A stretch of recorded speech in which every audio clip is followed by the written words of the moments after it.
លបែងដំឡូងក្តៅនេះទេឥឡូវនេះយើងចូលទៅកាន់លបែងសិក្សាបន្តទៀតណែអ៊ីនឌីតើអ្នកមានបញ្ហាអ្វីកើតឡើងទៀតហើយអេសើរបស់ខ្ញុំពិតជាខ្សោយការស្ដាប់ណាស់អូអ៊ីនឌីហើយអ្វីមិនសោះលបងធ្វើឲ្យសិស្សសប្បាយរីករាយដោយលបែងសិក្សាប្រតិគ្នាមើលទៅលបែងសិក្សាប្រតិគ្នា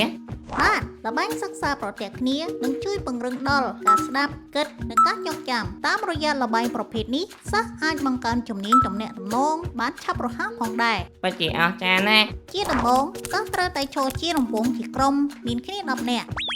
អ្នកទី1នៅក្នុងក្រុមចាប់ផ្ដើមលេងដោយប្រកាសឈ្មោះនិងភ្ជាប់ជាមួយឃ្លានៅអ្វីដែលពួកគេនឹងធ្វើប្រសិនបើពួកគេបានចូលរួមសិក្ខាសាលាឧទាហរណ៍ខ្ញុំឈ្មោះសុខា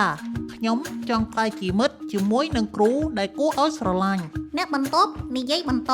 គាត់ឈ្មោះសុខាគាត់ចង់ក្លាយជាមិត្តជាមួយនឹងគ្រូដែលគួរឲ្យស្រឡាញ់ខ្ញុំឈ្មោះរដ្ឋាខ្ញុំចង់ទទួលបានចំណេះដឹងថ្មីបន្ថែមទៀតអ្នកទី3បន្តតើអ្នកយល់ទេដូចនឹងឧទាហរណ៍អញ្ចឹងល្បែងនេះវាត្រូវតែបន្តរហូតដល់នរណាម្នាក់បោះបង់ចោល